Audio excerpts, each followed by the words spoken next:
Desa Sungai Kupah merupakan salah satu desa di Kecamatan Sungai Kakap, Kabupaten Kuburaya, Provinsi Kalimantan Barat. Desa ini berjarak 22 km ke arah barat dari pusat kota Pontianak. Memiliki luas wilayah 24 km persegi, desa ini terdiri dari 4 dusun, yaitu Dusun Adil, Dusun Makmur, Dusun Sejahtera, dan Dusun Sepakat. Kondisi geografis desa ini berupa dataran rendah dengan pantai pada bagian pesisirnya. Kondisi ini mempengaruhi mata pencaharian masyarakat desa Sungai Kupah. Sebagian besar masyarakat yang tinggal di dataran rendah bermata pencaharian sebagai petani, sedangkan masyarakat yang tinggal di daerah pesisir pantai sebagian besar bermata pencaharian sebagai nelayan. Potensi bidang pariwisata pada desa Sungai Kupah terdapat pada ekowisata Teluk Berdiri. Ekowisata ini berupa ekowisata mangrove yang merupakan salah satu program pemerintah untuk pemanfaatan wilayah pesisir. Masyarakat yang menghuni desa Sungai Kupah terdiri dari berbagai suku bangsa, yaitu suku Banjar, suku Bugis, dan suku Melayu. Haji Abdul Somad dan rombongan yang merupakan pendiri desa berasal dari suku Banjar. Kemudian diramaikan oleh suku pendatang lain seperti suku Bugis dan suku Melayu. Keturunan Haji Abdul Somad kemudian dituakan dan dihormati oleh masyarakat. Salah satunya adalah anak Haji Abdul Somad, yaitu Haji Tamin. Beliau merupakan keturunan dari suku Banjar dan Tionghoa. Beliau juga merupakan saudagar yang berpengaruh terhadap perkembangan desa Sungai Kupah, terutama karena kedekatannya dengan Sultan Pontianak, Sultan Syarif Muhammad Al-Qadri. Beliau membangun Masjid At-Tamimi sebagai pusat syiar agama Islam di desa Sungai Kupah.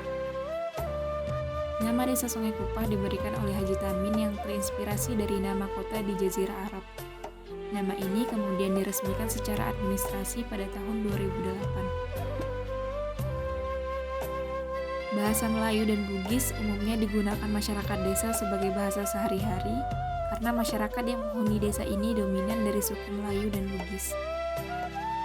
Pola permukiman masyarakat dimulai dengan mengikuti alur sungai, karena sungai merupakan transportasi utama di masa lampau.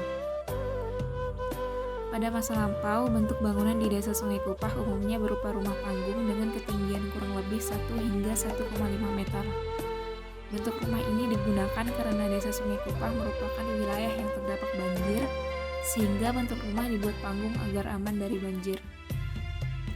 Desain rumah panggung juga digunakan pada permukiman di pesisir dengan alasan keamanan dan bentuk perlindungan diri dari perompak. Bentuk rumah juga dipengaruhi oleh faktor suku penghuni rumah, namun umumnya bentuk dan ornamen antar rumah serupa. Material yang digunakan pada bangunan tradisional dominan dari bahan alami. Material utama berupa kayu ulin atau kayu belian, sedangkan atap bangunan menggunakan atap nipah, atap sagu, atau atap sirap.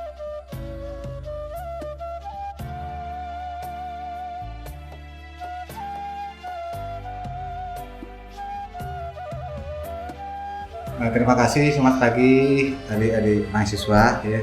Jadi saya Ismail nama saya ya, menjabat sebagai kepala desa ini masih baru 3 tahun.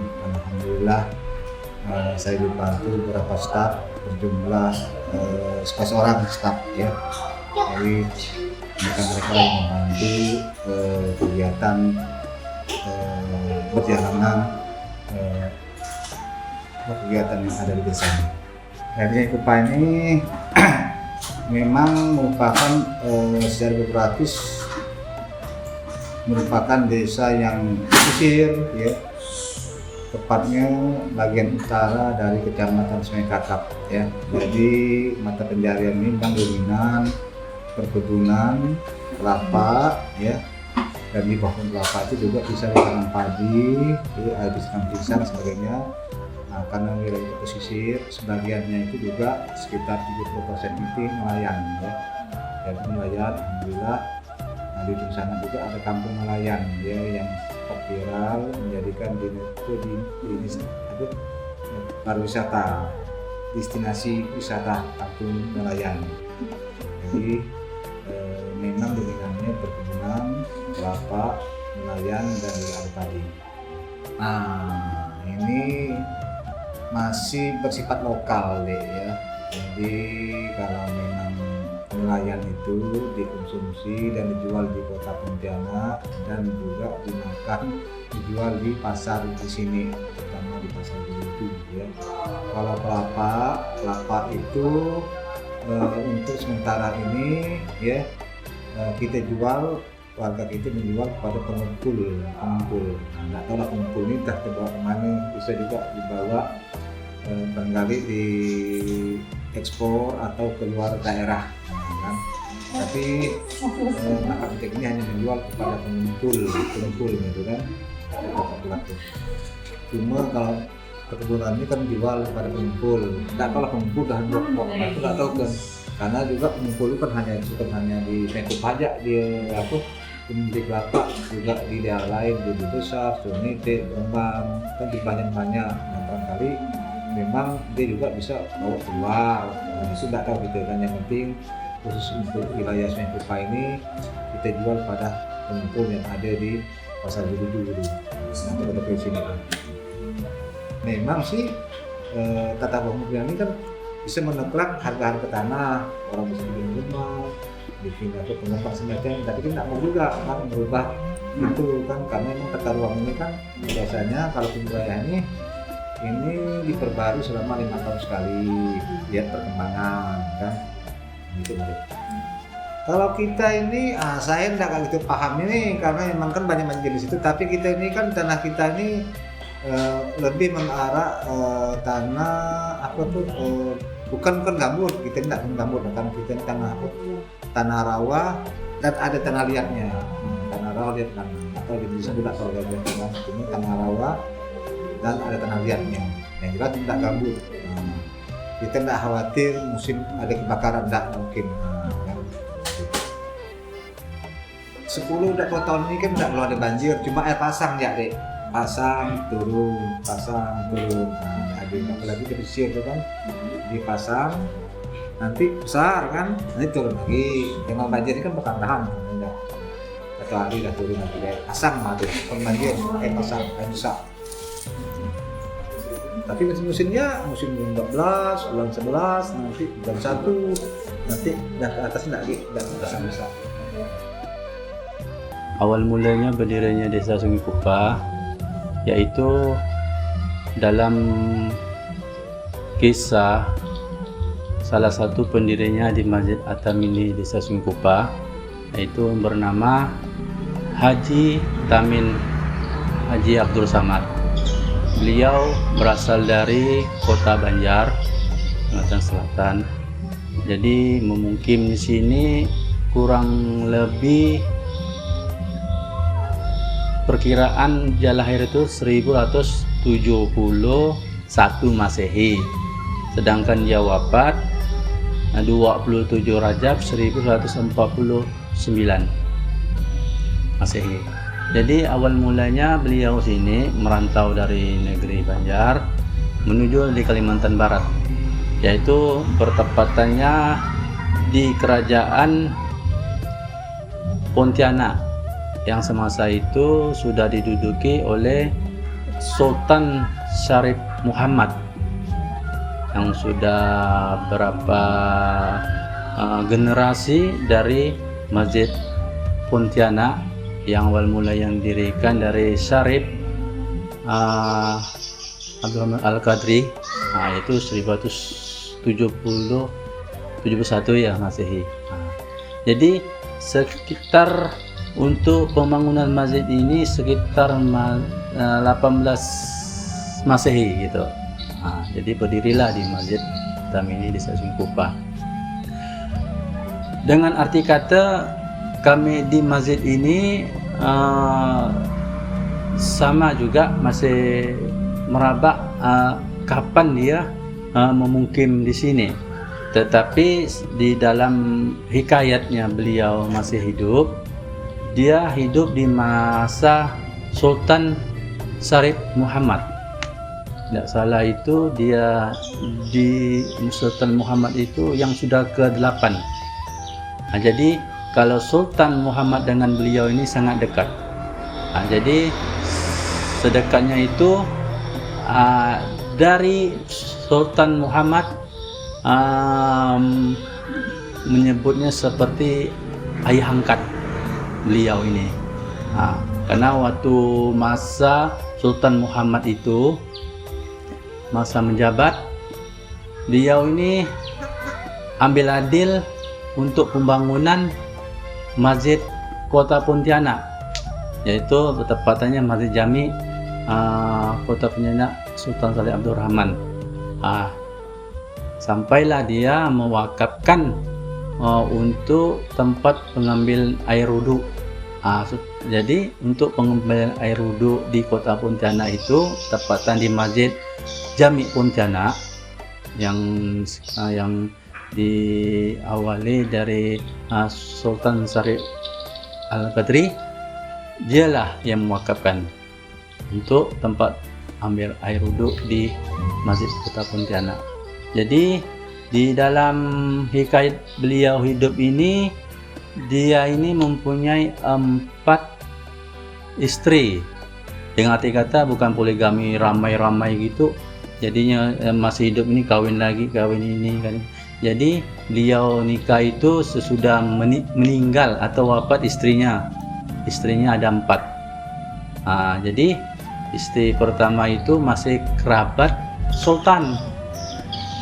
Sultan Syarif Abdul Qadri sana. Jadi ketepatan masih pemerintahan Sultan Syarif Muhammad Al-Qadri. Jadi 4, yang pertama Hajah Fatimah, yang kedua Hajah Zainab, yang 3 Hajah Maryamah, yang keempat Maryam. Itulah istri-istri beliau. Jadi penamaan untuk Desa Sungai Kupah, beliau ini salah satu lah, ataupun dialah penggagas pendirinya Desa Sungai Kupah. Jadi waktu itu beliau itu yang ke-4 naik haji, yang ke-4 kalinya naik haji beliau. Jadi keempat beliau berhaji, dan dia merasakan itu di Kota Kupah. Kota Kupah itu sangatnya itu enak pokoknya suasananya. Pokoknya seperti kayak di Pontianak lah gitu barangkali gitu dia bilang kan. Jadi pulang lagi ke Kalimantan Barat. Jadi diambilnya dari Kota Kupah itu, diberilah nama di Desa Sungai Kupah. Jadi Kupah itu dari negeri di sana di Timur Tengah. Itu. Jadi salah satu Haji Tamin Haji Abdul Samad kenapa membuat Masjid Jami At-Tamimi, karena salah satu zaman dulu penyiaran agama pertama salah satunya.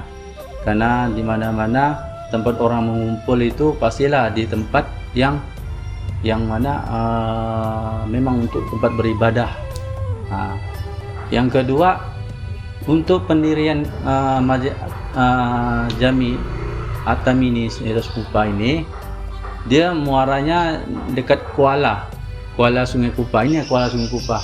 Karena dulu kenapa di tepi sungai?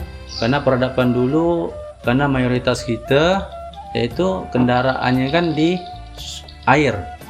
Salah satu di air, dimanapun tetap di air, karena belum ada kendala apapun, tak tahu pemerintahan dulu zaman dulu kan. Jadi yang mayoritasnya untuk mensederhanakan atau memudahkan untuk transportasi untuk sehari-hari masyarakat. Jadi yang selanjutnya untuk pendirian Masjid At-Tamimi ini yaitu pendiriannya benar-benar dari rezeki beliau ataupun dari harta beliau. Ini semua fondasi ini memang dari memang rezeki dia ataupun memang dari usaha dia untuk mendirikan ini. Tidak ada dari bantuan dari donatur dari luar ataupun dari pihak Masjid Jami At-Tamimi. Sedangkan Masjid Masjid Pontianak, Masjid Jami Pontianak itu waktu pendirian Masjid Jami Pontianak ini saya pun dapat dari sumber dari nenek moyang juga kan, nenek-nenek kan, datuk-datuk. Jadi Sultan Syarif Muhammad Al-Qadri ini memanggil sesepuh-sepuh semua ni. Sampailah ke Upok Daya Menambun pun penggawanya ataupun dalamnya panggil, dari kubu kerajaan kubu dipanggil. Barangkali dia ni masa hidupnya pun berjumpa dengan namanya guru besar Ismail Mundu ni. Kumpullah di Keraton Al-Qadriyah tu untuk membahas perenovasian Masjid Jami Kota Pontianak. Jadi semua dah kumpul. Jadi orang penggawa dia kumpul dengan arti kata Sultan Syarif Muhammad Al-Qadri mintalah ibarat sumbangan lah bagaimana untuk merampungkan Masjid Jami Pontianak. Jadi dari pihak kubu dari Amantubila Mempawa sudah. Tak salah beliau ini datang yang terakhir. Datang terakhirlah ada. Sampailah dia. Ibaratkan tu dah berjumpa, datanglah kata bahasanya, ni ayah datanglah kata gitu kan. Dah semua kumpul datang, beliau pun bertanya kepada yang sudah ramai yang hadir tu dewan. Jadi raja lah gitu ya. Raja udah semua terkumpul semuanya dan dana udah katanya kan. Tinggal ayah ni belum katanya. Dahlah gini katanya. Semua dana yang ada kita kerjakan, yang apa yang belum terlaksana, yang kekurangannya saya menanggung semuanya. Jadi terbentuklah Masjid Jami Pontianak itu. Makanya renovasinya hampir sama. Biarpun ibaratkan itu belum punya teras, bentuknya hampir sama gitu. Jadi sudah terbentuk. Jadi beliau pun minta dengan raja, tuanku katanya, gitulah. Biarpun dia anak tetap dipanggil tuanku Muhammad katanya. Ayah minta apa tu? Minta satu keinginan yang khusus ya untuk saya.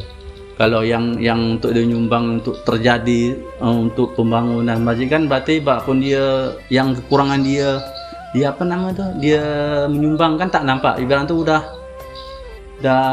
udah beramai itu kan. Jadi minta khusus. Itulah dia minta khusus pengambilan tempat air wuduk. Biar ibarat tu kalau ibaratkan amal jahiriyah, itulah dia air jahiliyah yang nampak itu. Itu pembangunan pendopo Masjid Jami Kota Pontianak. Masjid At-Tamimi merupakan salah satu fasilitas umum yang dimiliki oleh Desa Sungai Kupah yang dibangun sejak tahun 1880-an. Fungsi utama Masjid At-Tamimi adalah sebagai tempat berlangsungnya ibadah dan acara-acara keagamaan seperti Maulid Nabi, lokasi pemotongan kurban, dan tausiah, serta tempat belajar bagi anak-anak. Masjid yang berorientasi ke arah selatan menghadap sungai ini berbentuk persegi panjang dengan ukuran 10 x 14 meter. Pembangunan Masjid At-Tamimi dimulai dengan pengumpulan material bangunan oleh Haji Tamin bin Haji Abdul Somad. Setelah seluruh material terkumpul, pembangunan masjid diserahkan kepada seorang mu'alaf keturunan Tionghoa sebagai kepala tukangnya. Sedangkan untuk pengerjaannya secara keseluruhan merupakan hasil dari gotong royong masyarakat sekitar. Pembangunan masjid dimulai dari pengerjaan struktur bagian bawah, pondasi sedalam 1,5 meter ke dalam tanah. Setelah pengerjaan pondasi selesai, Dilanjutkan dengan konstruksi kip dan gelegar. Kemudian dilanjutkan dengan pengerjaan struktur tengah, yaitu pengerjaan tiang-tiang penyangga dinding. Setelah pengerjaan struktur bawah dan tengah selesai, dilanjutkan dengan konstruksi bagian atas. Di bagian atap yang terdiri dari rangka atap dan penutup atap. Konstruksi atap dimulai dari pemasangan gording dan dilanjutkan dengan pemasangan reng. Setelah konstruksi rangka atap selesai dilakukan, tahap selanjutnya adalah penyusunan penutup atap sirap yang terbuat dari kayu besi. Jenis pondasi yang digunakan pada Masjid At-Tamimi hampir sama seperti pondasi tiang tongkat pada umumnya. Pondasi tersebut dilengkapi laci kayu atas dan bawah yang bersilangan sebagai penyangga tiang tongkat dan pengkaku pondasi dari pergerakan di dalam lapisan tanah. Namun, pondasi di Masjid At-Tamimi memiliki kayu tambahan yang mengikat beberapa pondasi untuk menambah kekakuan pondasi dari kemungkinan terjadinya pergeseran pondasi. Pondasi pada Masjid At-Tamimi memiliki kedalaman sekitar 1,5 meter dari permukaan tanah. Pondasi menggunakan material kayu besi karena dinilai lebih kuat dan tahan lama. Pondasi berjumlah 42 dengan ukuran yang bervariasi. Rangka bangunan Masjid At-Tamimi terdiri dari kolom-kolom yang menggunakan material kayu besi dan kayu bengkirai. Terdiri dari 22 kolom dengan tinggi kurang lebih 3 meter untuk menyalurkan beban dari atap. Di antara 22 kolom tersebut, 4 kolom terletak di tengah-tengah masjid setinggi kurang lebih 5,6 meter, melambangkan 4 khilafah Nabi, yaitu Abu Bakar, Umar bin Khattab, Utsman bin Affan, dan Ali bin Abi Thalib. Ada juga yang mengatakan bahwa 4 kolom tersebut melambangkan 4 mazhab besar dalam Islam, yaitu mazhab Hanafi, mazhab Hambali, mazhab Syafi'i, dan mazhab Maliki. Balok pada bangunan menggunakan material kayu tekam yang mudah dikerjakan untuk memudahkan proses pengukiran ornamen atau motif. Lantai bangunan Masjid At-Tamimi menggunakan papan kayu belian dengan susunan lantai melintang dari pintu. Papan lantai teras memiliki lebar 13 cm dengan panjang kurang lebih 3 meter. Ukuran lantai utama bagian dalam masjid memiliki lebar papan kayu 15 cm hingga 18 cm dengan panjang kurang lebih 3,5 meter. Konstruksi papan kayu menggunakan paku dengan ketinggian elevasi lantai setinggi 1,2 meter dari muka tanah. Dinding Masjid At-Tamimi menggunakan material kayu belian dengan posisi vertikal yang dipasang dengan susunan lidah pian. Untuk ukuran dinding bangunan memiliki lebar 13, 14, dan 15 cm. Untuk dinding pada lantai panggung yang memiliki motif mempunyai lebar 15 cm dengan panjang 1,17 meter. Yang tidak memiliki motifnya mempunyai lebar 12 hingga 14 cm dan tinggi 1,17 meter. Pada Masjid At-Tamimi, bagian atap dominan terekspos tanpa plafon. Plafon pada masjid hanya terdapat di tengah ruangan dan teras. Material plafon berupa kayu papan yang disusun dengan susunan lidah pian. Plafon pada bagian dalam memiliki lebar 20 cm dengan panjang 3,73 meter.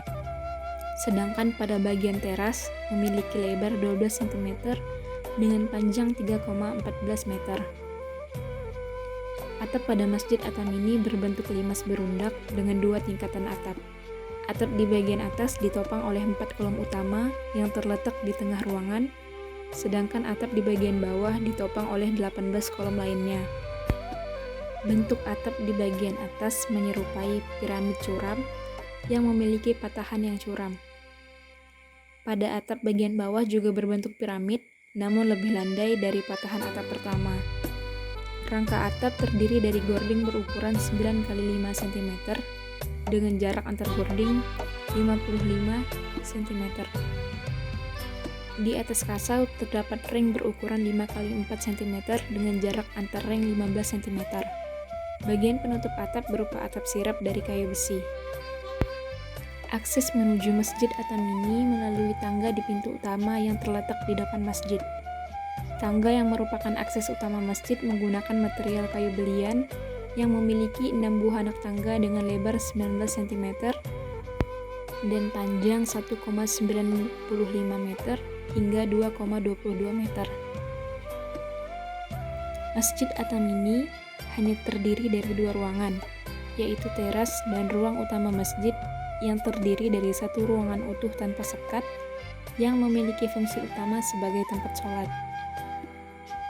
Masjid Atamini memiliki beberapa ragam hias, seperti ornamen-ornamen kaligrafi yang terdapat di dekat bagian atas mihrab. Kemudian terdapat 2 lampu di bagian kanan dan kiri masjid bergaya khas Melayu. Pada bagian atap masjid terdapat tempayan air yang dibalik. Tempayan ini difungsikan sebagai pengganti kubah masjid. Langgam pada tempayan bergaya Tionghoa dengan motif naga. Terdapat 3 jenis lisplank pada masjid. Masing-masing lisplank pada atap atas, atap bawah, dan atap teras memiliki pola yang berbeda. Selain itu, terdapat papan bermotif yang menutupi kolong pada masjid. Terdapat sarana pendukung masjid yang digunakan untuk memfasilitasi kegiatan di Masjid Atamini. Alat tersebut berupa bangau, mimbar, dan beduk. Bangau adalah alat yang digunakan untuk mengumandangkan azan yang terbuat dari material kuningan. Bentuk bangau mirip seperti alat musik tanjidor. Kemudian terdapat mimbar yang digunakan sebagai tempat bagi ulama untuk memberikan tausiah kepada makmum. Mimbar terbuat dari kayu dengan ketinggian kurang lebih 40 cm. Lalu, terdapat beduk yang digunakan sebagai penanda bahwa waktu sholat telah tiba. Beduk di Masjid Atamini dibuat dari batang pohon besar yang diolah. Masjid Atamini memiliki bukaan yang lebar hingga ke lantai, membuat cahaya matahari dapat masuk dan membuat ruangan memiliki pencahayaan yang cukup. Pintu dan jendela pada masjid saling berhadapan, sehingga memungkinkan terjadinya pertukaran udara yang dapat mendukung kenyamanan termal pada ruangan. Terdapat 4 jenis jendela di Masjid Atamini. Jendela pertama, yaitu jendela depan yang memiliki ukuran panjang dan lebar yang sama dengan pintu depan. Jendela kedua yaitu jendela samping kanan dan kiri yang memiliki ukuran lebih kecil dari jendela depan dengan jenis jendela jelusi. Jendela ketiga yaitu jendela belakang berupa bukaan dengan kisi-kisi yang berukuran lebih kecil.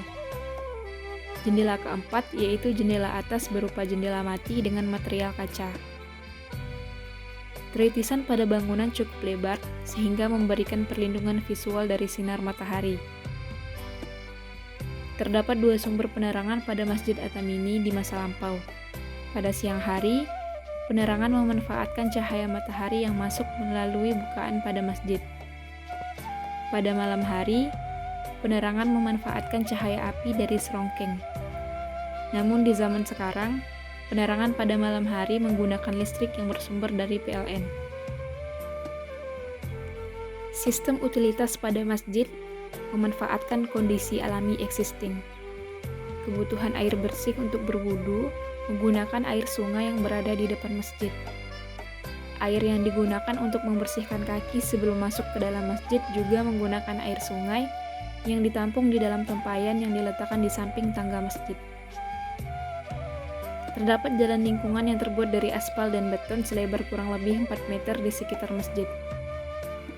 Terdapat perbedaan antara bangunan masjid yang sekarang dengan bangunan yang dulu. Masjid Atamini di masa lampau memiliki pendopo yang dilengkapi dengan menara, selasar yang menghubungkan steher dengan masjid, dan mihrab. Namun, adanya faktor usia menyebabkan beberapa bagian masjid rubuh, sehingga masyarakat hanya mempertahankan bagian utama masjid, sedangkan bagian mihrab dirubuhkan karena lahan digunakan untuk pembangunan masjid yang baru.